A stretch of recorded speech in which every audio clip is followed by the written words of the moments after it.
None of us know everything. It is impossible to tell where these things are going to go. So if people start seeing you as an AI advocate or an AI fan or an AI dictator, then I don't think you're going to be successful. Again, humility and transparency is critical, and you will learn a lot from the people you talk to about what they need, where their pain points are, and how we can address those. So that's why I have 7 to 2 meetings, in a month, to understand that, and hopefully then what we are building is going to resonate with them and help them see that we are their partners, not people looking to take their jobs or cheat or whatever the case might be.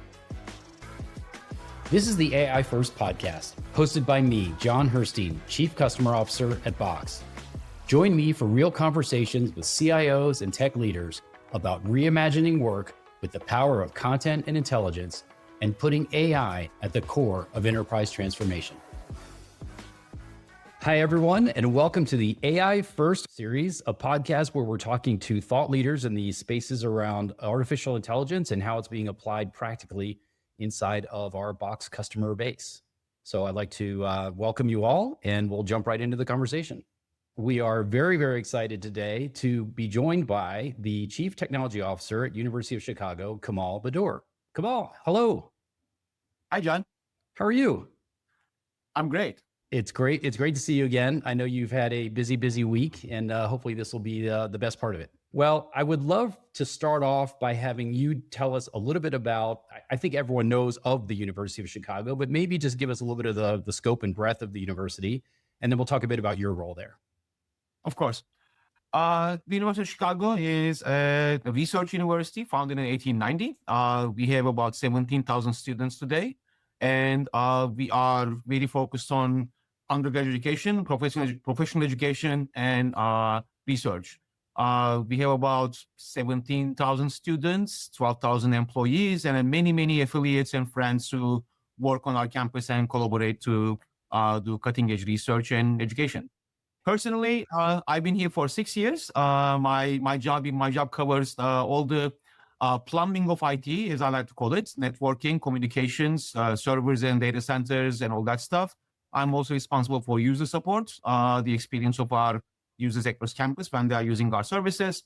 And more relevant to this conversation, I'm also leading our cloud platforms, our relationship with vendors such as Box, and also AI in the last year or so, as we decided that we are going to make investments in AI to further our academic mission.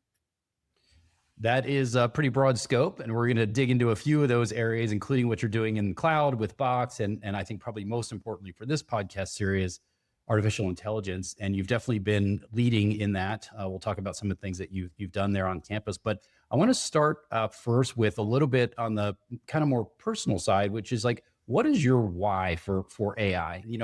People are doing a lot on the professional side, but how do you think about artificial intelligence, and what drove you personally to kind of get more deeply involved in it? Was that just a mandate given to you by the university? Did you seek it? Just how do you think about that? So let me start with when ChatGPT first came out and all of us became hyper aware of generative AI. My first reaction was very skeptical. I mean, I used GPT 3.5 back that November, and it was kind of goofy. It did stuff. I mean, technically, you could tell that it was a huge jump ahead, right. But it failed in so many different use cases that I felt, okay, this is not really going to matter all that much. But then GPT-4 came out. Then all of Silicon Valley started to reorient towards this. And while I was still skeptical, I could see looking ahead that this was not just going to go away and become an irrelevant, thing. I read a lot about, previous AI winters, how the field waxed and waned. And it didn't feel like this was going to be something like that, where it was going to be limited to labs and researchers and then go away, maybe get incorporated in, interesting products that we all use. But this seemed different. And, I've been through the internet revolution, the smartphone revolution, the social media revolution, and in hindsight, engaging always seemed like the best idea. So I decided personally that I needed to read, I need to study, talk to smart people, and figure out where this thing could go. So the first year or so, my effort was all around, getting some hands-on experience, reading books, talking to people, and then thinking about how it would fit our mission. In higher education, we are blessed with a very communicative community, let me call that. We like talking to each other all the time. And so there were lots of peers who were really in the vanguard of this, and I worked with them a lot to better understand where things were going. And then this time last summer, I would say, the university decided that they need to do something. And we were ready, my peers and my leader here, our CIO, Kevin Boyd, we were able to go to our leadership and say, we have a proposal in how to incorporate AI to the university's mission in a thoughtful way. And that work then was accepted. And that's how we started doing what we were doing in a very, rapid pace. But again, my journey started with some skepticism, but then acceptance that there is something here, and then trying to keep up, which is, as you know, is incredibly hard. But I find it very rewarding at this stage in my career. It gave me a little, new start, a new excitement in, figuring new things. Yeah, we feel exactly the same way at Box. There's just so much excitement now and so much innovation is happening so quickly. It's almost like after 3.5 came out, there was a little bit of a lull where people just sort of had to first understand what that was. And then as all the other entrants kind of came into the market, all of a sudden you see this leapfrogging happening, and the pace of it, like you said, is just unbelievable. I am sort of curious, when you were on your own journey of discovery and exploration and learning about this, were you simultaneously getting requests and pressure from, faculty, staff, students to say, what are we doing with AI? Was there that pressure coming? So I like to tell everyone that this is a very entrepreneurial place. We don't go by, big mandates. There is no, direction to thousands of people to do one thing, but we have very excited, very engaged people who want to try things out. So during that first year, let's say when I was trying to figure things out by myself, I did get to talk a lot to a lot of people who were doing their own things. And we have a very distinguished computer science department here who innovates these things, as we talk. So another thing that really inspired me to become more involved was the diversity of places we were seeing demand.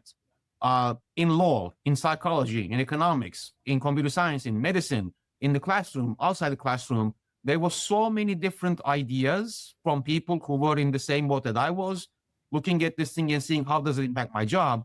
So there was a lot of very much self-starting efforts. And some of those we supported them, we were able to get them going.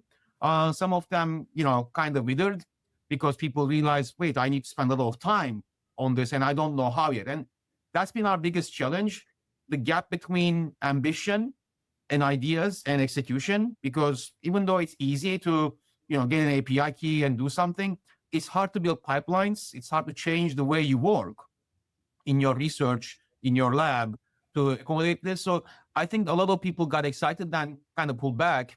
But as the tools develop, as there is more competence that's getting built, it's been changing a lot. But I certainly was inspired by a lot of people who were innovating first in their heads, then in their research and in their work. Yeah, and I think we've seen this a lot in industry. There's a lot of this organic work that's happening where people are figuring out useful things they can do. But there was a moment, I guess it was last summer, where you started to think about the problem more as how do I create a set of solutions and services that are standardized and secure and everything else for the campus as a whole. So one of the things we want to cover in this podcast is the practical usage and practical application of AI. So I'd love to kind of pivot to that and sort of what happened last summer, what was the mandate, and how did you approach it? Yeah, so like I said, it was kind of this thing that we, started growing and developing. And I'm not the only player. Other people in senior leadership, researchers and everyone were thinking about these things too. And as we talked to people about what they wanted to do and how they wanted to do it, we came up with some core guiding principles, let's call them. The first was privacy and security. We were very cognizant of data leaks. You give your data to ChatGPT, it ends up in a training set, or all these startups that are using your data. I talked to a startup that I won't name that said, we'll record your meetings and use them to train our models. That's just what we are going to do. And we had to say, well, no, you're not, because no way that's okay. But you guys have gone through this at Box too. In a very Wild West space, there are going to be a lot of people with interesting ideas, some of which are not going to work for us. So that was a first, the key motivator for us to build something that we can tell our users that they could use confidently. And that also goes for our vendor relationships. There were key vendors such as Box where we negotiated that security and privacy upfront before we enabled your AI features and similar to others. Yeah. By the way, I love the fact that you established that as a core principle before you really built anything, right? As opposed to let's go build something, see what's possible, and then apply principles afterwards. So like that's a very important point for people. Yeah, I mean, it's easy to get swept up in the excitement of these things, Right. and spray your data all over the place. But we are more careful than that. So that was the first part, and I should also mention this kind of got folded into that a little bit later. We are very keen on our intellectual property.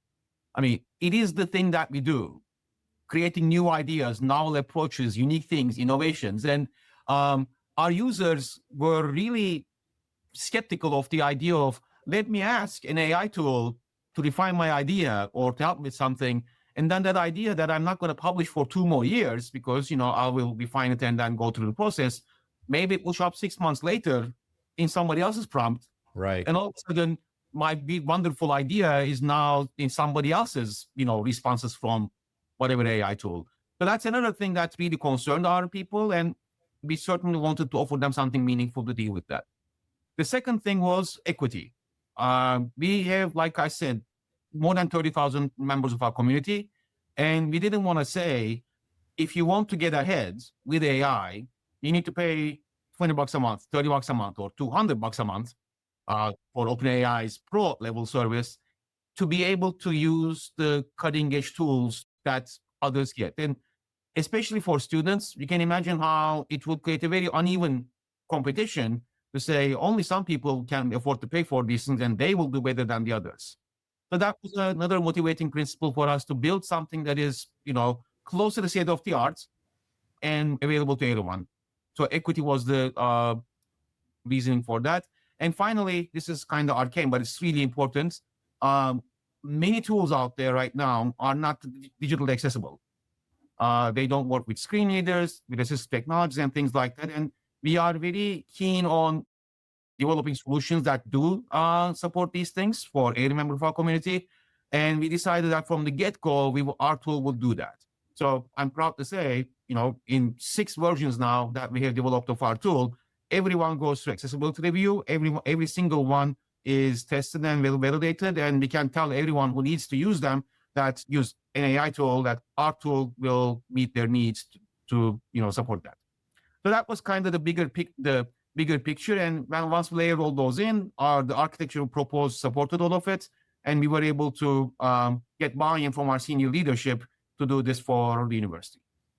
And so you rolled this out in time for the start of last year's academic year, correct? I think August or so, August, September.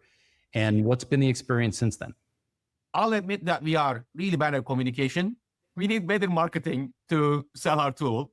So our uptake has not been incredibly high. And that's normal for a couple of factors. Lots of people still don't care about AI. I mean, it's hard for people like you and me who are swimming in the AI water all the time to imagine that someone will not use it. But there is this research that came out late last year that indicated only 40% of the population actually had used AI. In my case, I think it's 9% of the people I know. Our sample size is pretty limited to the tech world and, nerds like us, let's be honest. So there is that aspect. Then there is the aspect of students believing that we're going to read all their prompts and, catch them when they use AI in a way that we don't want. So there is a privacy aspect, which we are really keen on that, but we have not done a great job of communicating how hard it is for someone to get access to someone else's, history or, data in our tool. So that's that. Our uptake has been about 25% of our eligible population out of 32,000 people. So it's thousands of people who are using it. And what I love the most is it triggered conversations. It triggered people's imagination. And we have done a lot of work with individual faculty, departments who want to develop their own solutions on top of what we built. And that's really the thing that I'm most proud of, that it's giving people a platform to innovate, a way to experiment.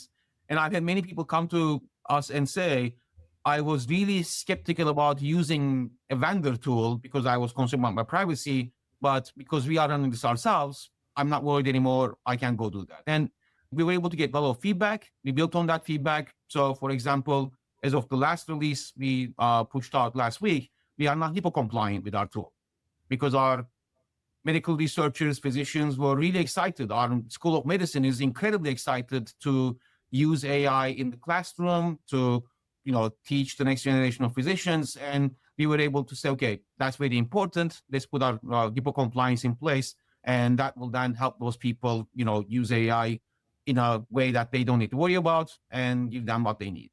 It opens up a whole new set of use cases that would have been closed off before. That is really key. So now we get to hear about use cases. Now we get to hear what people's perspectives are. I mean, I'm involved in several grant proposals that people are writing to incorporate AI in research and teaching. It's intense, I'll tell you that, but it's been very good to be able to have this conversation openly and productively with people instead of everyone trying to figure out how they can use ChatGPT or Perplexity or whatever other commercial tool out there to accomplish what they need. So have you found that you and your team has sort of become a center of excellence for people who are starting to explore AI and trying to figure out what to do with it? Or are people still trying to figure it out on their own? Like, is there anything, officially established around that? No, not really. We're doing everything at the same time. I hope to think that we are a center of competence. We do get a lot of people coming to us and I really enjoy, engaging with them and working with them. But people also are doing their own things. That is certainly not something we want to stop. But what we hopefully have been able to communicate is it's okay if you are using ChatGPT free or paid to do something with your public data, with your ideas in the classroom or whatever. By all means, be careful, but you can use it. But the moment you start thinking about intellectual property, proprietary information that you don't want to put out there, sensitive data about students, faculty, donors, families, you have an alternative. You don't need to go roll the dice with someone else to do this. And so I feel like we are present in most of the rooms where people are discussing their options, their ideas. And the fact that we have put this thing out there and have been engaged with people has made it possible for us to be in the rooms where there are decisions to be made. And that's in an environment like this where there is no top-down mandate, there is no tight control. Being invited to those is critical to success. And I think we are now at that point. I would love to explore a little bit more. You're pretty open about saying there were some areas where, it's not gone as well as you would have liked, or it's not as broadly adopted as you'd like, and others where you feel very proud of the success. So from an advice perspective, what would you say to other people do or don't do on the change management side, the marketing side? What has worked well, and what would you say, hey, make sure you don't do this? I would definitely go back in time and tell myself to market it harder. Awareness is key, and trying to reach people where they are. So we're working on this now. We're kind of, a lot of this has the vibe of building the car while you are driving it, or flying, building thing while you're flying it, whatever metaphor you want to use. And so I don't know if there is anything that we could have done better other than communicating with people, developing more channels, being more intentional, and which we are going to do. So we are working with our communications department right now to have a much more rigorous and strategic method for doing this. And so that's one thing. Technology-wise, I believe we have done a good job of keeping our options open and build something that will scale and, and be modified. Like I said, we have done 6 releases now, and each of them have added substantial features. We could make modifications, and, that has been really helpful. So my advice to everyone is to not think of putting a chatbot out there that maybe will know something about your institution. Think about platform. Think about, how these things connect to each other, how these things can connect to new things as they come up and, become extensible. This is not like buying a, simple SaaS product or a, fully packaged solution. And that's a really key learning that we had. And you cannot stop. I mean, the reason we did 6 releases in 8 months is we just see new opportunity, new demands from our users and everything. So be aware of what you're signing up for is the other thing I would say, because it's not a one and done thing. And the The other thing I will say is your users need to understand what you are doing. And I believe we have, after the fact, we have communicated a lot. And I spend a lot of time these days just, sitting down and talking to people, reviewing projects, making recommendations. So that time is really well spent. But I also have to admit it's exhausting sometimes how much of it there is, because there is so much excitement and ideas and also risks and, potential issues that we need to deal with. Yeah, it's no matter how much you communicate, you have to communicate more, right? You have to keep educating and driving awareness, and we're finding the same thing. Yes. So you talked about connectivity, you talked about knowledge of the institution, and I'd love to kind of connect the dots a little bit with Box and kind of how we're thinking about it, because we've taken a very similar approach. We haven't built our own LLMs. We're leveraging commercial models, but then doing a bunch of work in advance of that. And I know that Box AI was one of the things that, your intent was to plug into. So I'm sort of curious, what problems do you think that will help you solve? You've got a lot of content on Box, obviously, at the university. What problems will it solve? And how are you thinking about approaching it? Maybe what have you been able to get accomplished so far? So for context for listeners, John says we have data on Box. We have 3.5 petabytes of data on Box. I don't know how many customers you have that have this much. Not that many, yeah. It's a lot. I'm really grateful for your partnership, for making that happen. And I also have to give credit to Aaron and the rest of the team. Part of the approach that we developed came from the engagements I had with you guys. I don't remember when, but when we had the meeting with Aaron in your headquarters and with other customers, and listen to your way of thinking about this to become neutral in this game and to provide us with with options to give us flexibility to develop what we need. That's really inspired us, and really excited to see where you guys are taking Box AI and what you are doing with it. So that's going to be really good for us. The way we have used Box AI is very limited right now because of the communication problem I mentioned before. We took our time to review it with you guys. Boxes are HIPAA-compliant, highly secure storage environments, and we didn't want to drop in the AI features without thoroughly reviewing them. And your teams have done an admirable job of dealing with our very particular demands on compliance. So we have done that, and now we have people who are using it day to day, and we are also excited to start using your new API features to connect Box content into Phoenix AI, our AI tool. Our teams actually met recently. They're going to continue talking in how to bring that stuff, the stuff in Box, into what we are building. And that is my vision, such as it is about having a place where we can tell people, you can come to this location to talk to AI, to engage with AI, and we will provide you with the plumbing to talk to the data sources that you have. So for our next release, we are going to add Box and our other content providers into options for data retrieval for our tool, and hopefully that will give us a lot more insight into our own data, into our own content, and then help people build a lot of meaningful things. And one fun thing I will mention is we wanted to build a university historian bot. We have a lot of internal information that we don't put on the internet.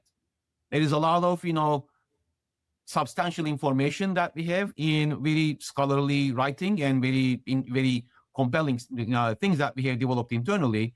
And one of our experiments recently has been to take those and add those as a knowledge source in our tool. And that has helped us create something that I'm told is really strong in university trivia.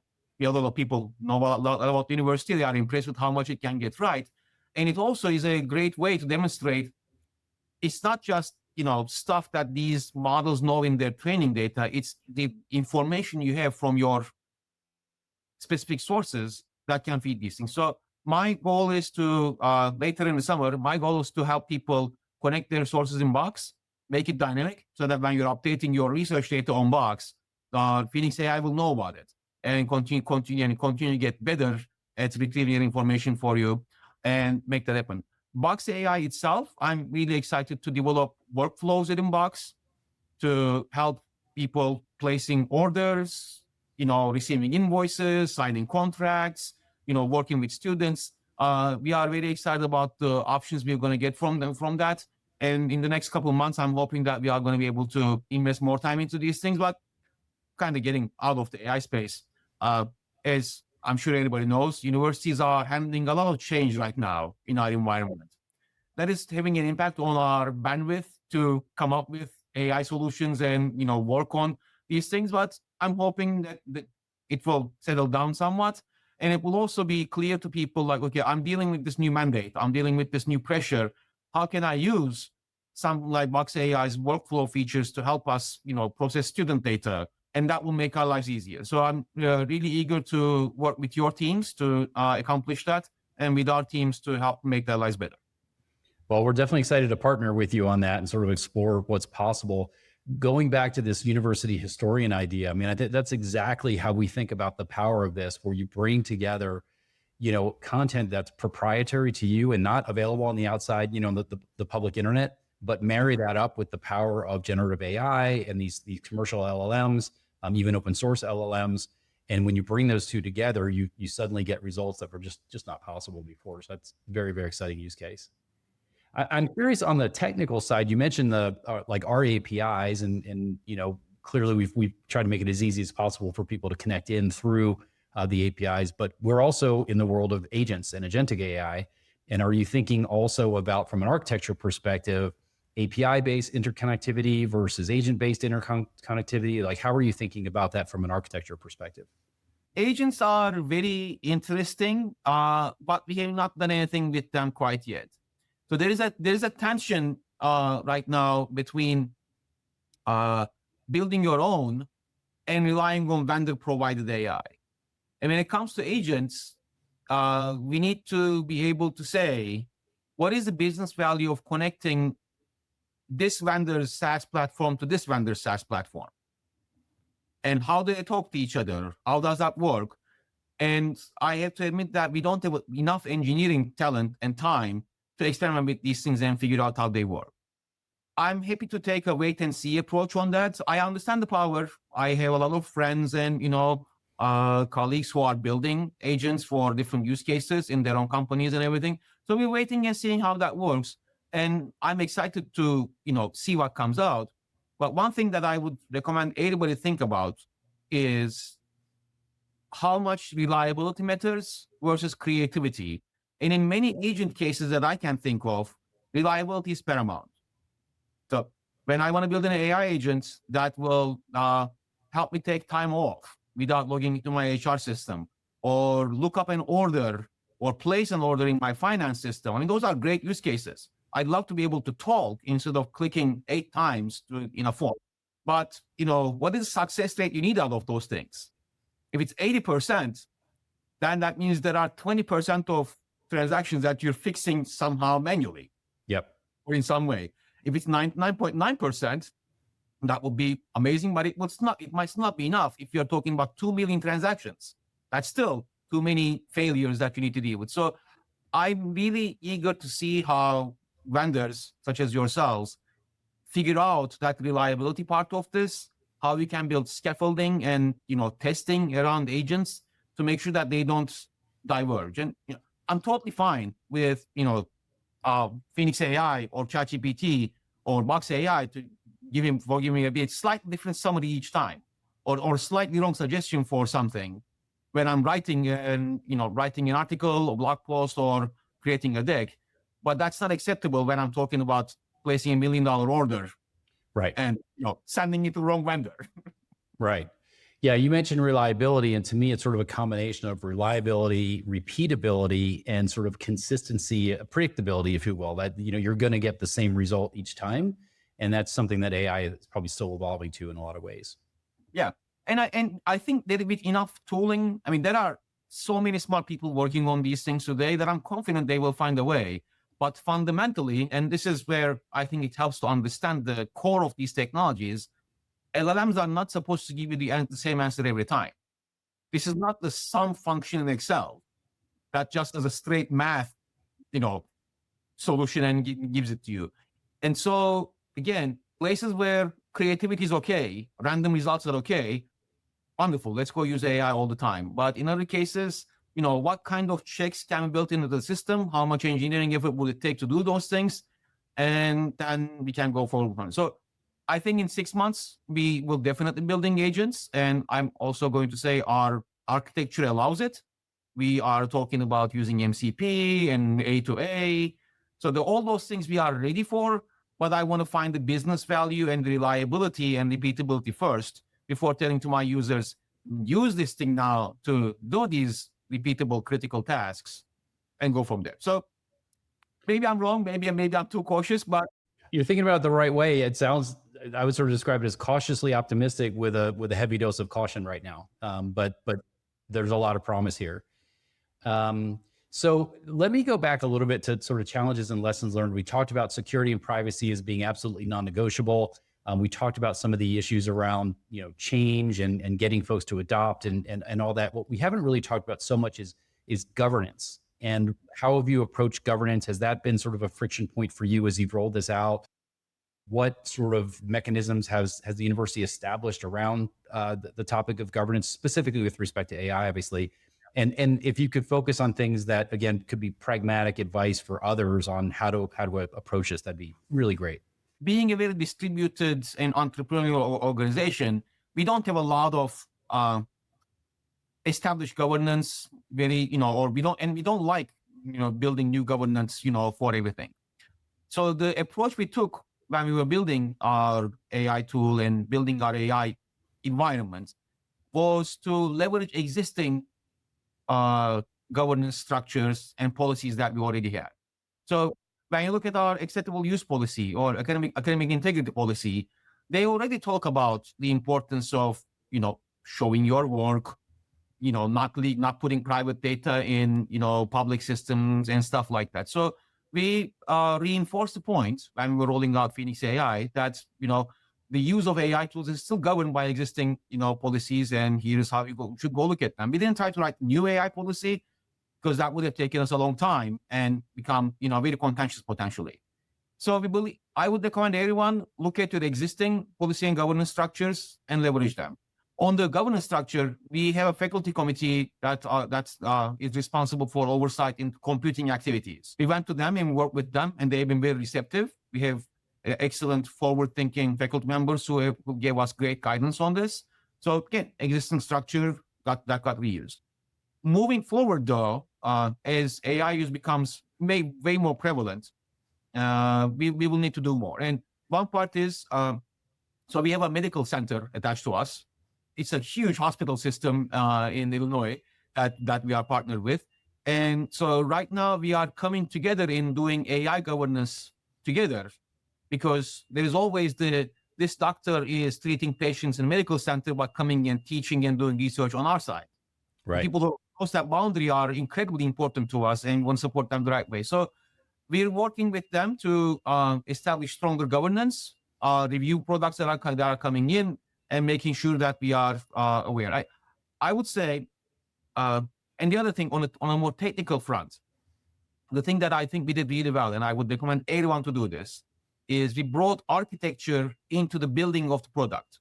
So when we do a 6-week sprint, 2-week sprints 3 times to deliver a release, we don't tell our accessibility people, security people, privacy people to come look at it at, week 5. They are there at week 1. Right.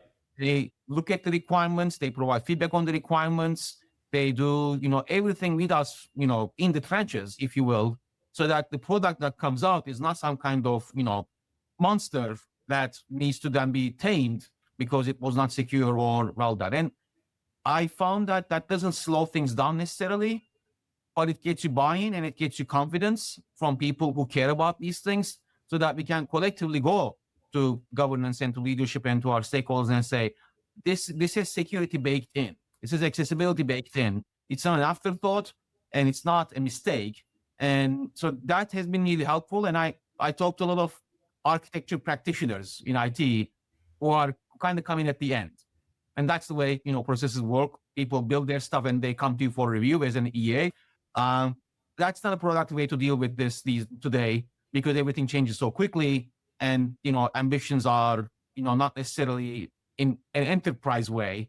Like there is no enterprise version of AI. I joke to people, insisting that then your organization does the things by your EA standards is a losing battle to me, because the standards are not there yet and things evolve way too quickly. So having the connection with your teams, with your stakeholders, is critical while you are building these things out, and having some patience and flexibility in doing these things. And in a highly regulated industry, it's very hard to do this kind of nimble or careless, depending on how you think about it, developments.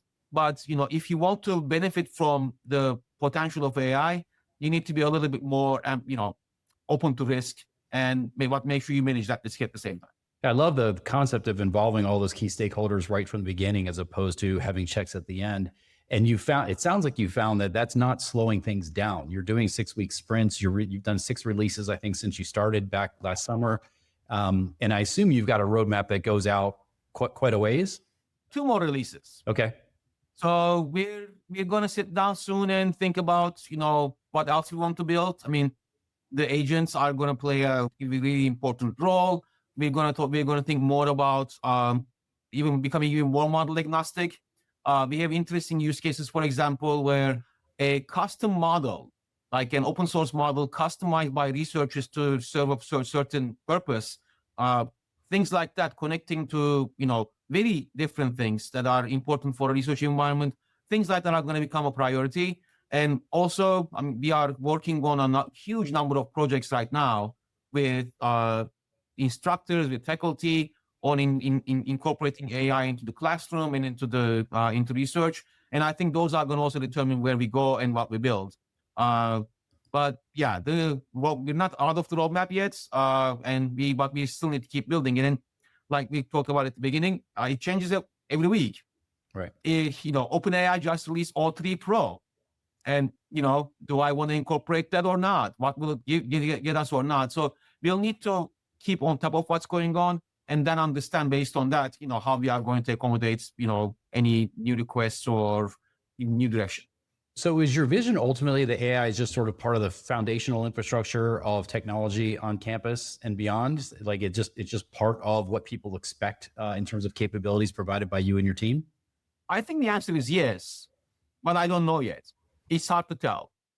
I think for a lot of people, it has already become a critical part of their daily life, both professionally and personally. Right. But like I said, that's about 40% of the population. Where the rest of the 60% goes, and how it goes, how our, organizations, professions, how everything adopts AI, I might as well look at a magic 8-ball. And we also have this incredible diversity within this campus. I mean, I have people in geophysical sciences. I have people in financial accounting. I have people in constitutional law. All those disciplines will have their own ways of adopting these things too. So it's going to be a very, very interesting path for, there is not one path for our organization because we do so many things. And we will need to be nimble enough, flexible enough to accommodate all those things. So I'm hoping that as people integrate AI into their lives, they will integrate Phoenix AI and the things that we provide to them. But I have no illusion that there will be other tools, there'll be other things they will use. Like Box AI could be an amazing tool for some departments who really heavily rely on it, and they will innovate on Box's AI.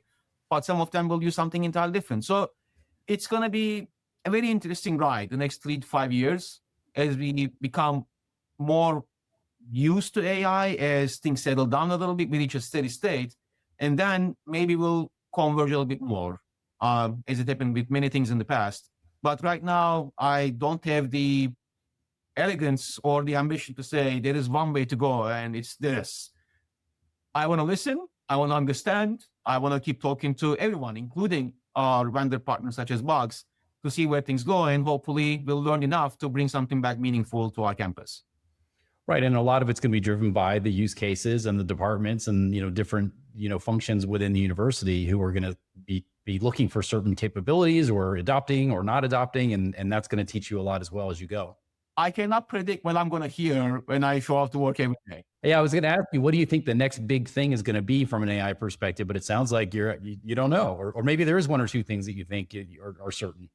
In the larger industry, I'm really excited to see more evidence of agents that work. I want to see some breakthroughs there. There are some companies that I'm really excited about. Some are actually getting started here. We are talking to the students and faculty who are investing in startups and in their efforts to do incredible things. One example is I'm working with a team right now that has developed an incredibly sophisticated and innovative way to talk to structured data with LLMs. So something that can, uses that uses a very, very clever mechanism to get metadata about structured data, then feed that into a knowledge base, and then use that to understand the user's input, and then write SQL to deliver the results the user is asking for from structured data. So that is an incredible breakthrough potentially to do that well. And something like that, I would love to be able to provide. And I'll tell you this is something maybe for you guys think about too as a feature. When I talk to business people who are working with structured data and unstructured data, what they would love to be able to do is to start creating their own dashboards and reports without having to go through data engineering, Right. data builds and all. Because the complaint I hear is that it takes 6 weeks for someone to get me a dashboard that I thought up, and I don't even know if it's going to be useful but I want to experiment. So if you can find ways to take the power of an LLM, a chat interface, a generative AI tool, and marry that with robust ways of talking to structured data, I'm really excited about that because it's going to enable so much experimentation, so much vision from business people who are currently unable to do things themselves. So that's one key thing I'm really excited for. And I'm sure lots of people are working on it. And I'm proud that we have some people here that are interested in talking to us and, working with us to develop that. It's funny. It's an area we are incredibly excited about too, is this idea of extracting structured insights from unstructured content. So you think about all the unstructured data that we have, contracts, proposals, RFPs, et cetera. They all have some element of structure embedded in them, but historically, the only way you could get it was to go look at the document, right? And with AI now, there's the ability to automatically extract that metadata, feed it into a structured, system, and then, like you said, run SQL against it, analytics against it, et cetera, and really get structured insights from unstructured content. So we're very excited about that too. So I want to wrap with something we're gonna do very consistently in the podcast, which is talk about three things that I spend a lot of time thinking about, and those are value, culture, and experience. And what I mean by that is, how do you ensure that you're getting value from these investments in technology? So obviously, we're talking about AI specifically. How do you think about the influences on the culture of the organization and change? Some of the things we've talked about already. And what's the criteria that you have for the experience of your end users to get value from the product? So just like maybe super quickly, how you think about value, culture, and experience with respect to AI at University of Chicago. Value is difficult to define right now because it's so new and it's so experimental. To me, the value is the amount of discussions that I'm having.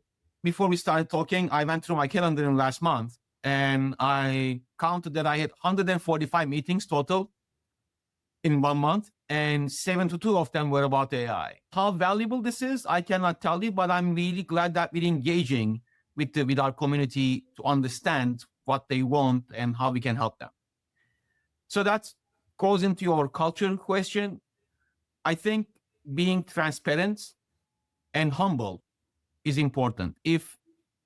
I'm assuming the audience here is going to be lots of technologists. I don't think our communities are looking at us to say, this is the way to use AI, and we are going to tell you how it's going to make you more productive, successful, creative, whatever it is. We need to come to the table and say, we understand that you might be skeptical. We understand that you might be even scared a little bit. We're here to help you. We're not selling you AI. We're not making you use AI. We're here to understand what you're trying to accomplish and connect you with the right solutions to make this happen. More of an enabler than a sort of a dictator, if you will. Exactly. And I mean, this is the way we have to work in our environments. IT is never going to drive, change, and especially not this university. But it's really critical for anyone, I think, to not act like they know everything. None of us know everything. It is impossible to tell where these things are going to go. So if people start seeing you as an AI advocate or an AI fan or an AI dictator, then I don't think you're going to be successful. Humility and transparency is critical, and you will learn a lot from the people you talk to about what they need, where their pain points are, and how we can address those. So that's why I have 7 to 2 meetings, in a month, to understand that, and hopefully then what we are building is going to resonate with them and help them see that we are their partners, not people who can take their jobs or Right. cheat or whatever the case might be.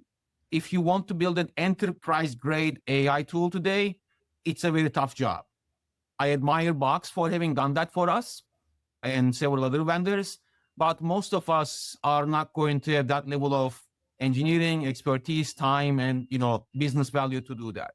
I encourage everyone to think in terms of pilots, betas, tests, experiments, and do those. And without doing those, if you are waiting for a vendor to deliver to you a fully baked AI product, or if you want to spend 9 months to build an extremely well-done AI product, that's really hard right now. And what you decide to build today, 3 months from now, 6 months from now, it will be completely different. So invest in experimentation, not enterprise grade everything, but involve everyone.